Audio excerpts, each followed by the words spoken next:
is Lee. And my name is Robert. And together we run Beast Studio, and we are graphic designers and printmakers. Our mission is to find the relationship between the object and the receiver.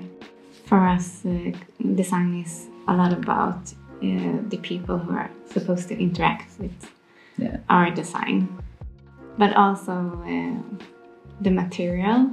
And like with paper, we love to work with paper, but it's also a material that doesn't have such high value. A part of our mission is to show that paper have value.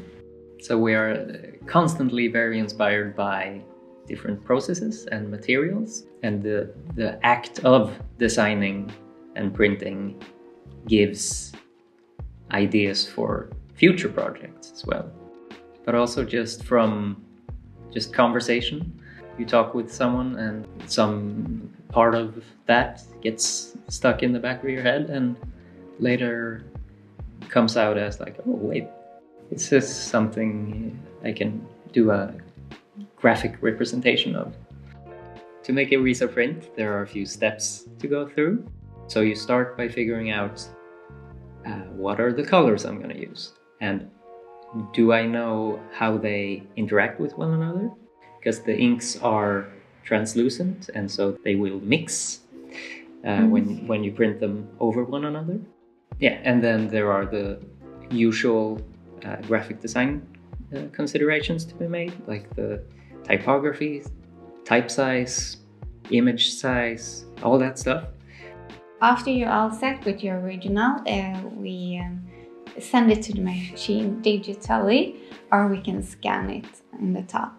The Risa uses a thermal technique to then print out the screen that it puts on the drum. It's very similar to screen printing, but it's made in the machine. It can be good to know that if you print more colors than one, sometimes you have to let your paper rest for a day or two. When we work with production to customers who want the print, we have learned the hard way that you have to prepare them for the result. Yeah. So you have to tell them all about imperfections, noise and graviness, and maybe misregistration, and maybe this paper will do this and that. So we always make sure they kind of know what to expect. So you have to be prepared that the result will differ in some ways than you receive it. It will be a Risa print. And in a way, every printing project is unique, and so we can have an idea of what it will look like and try to communicate that to the customer, but also to tell them to expect to maybe be surprised, and I think people enjoy that experience.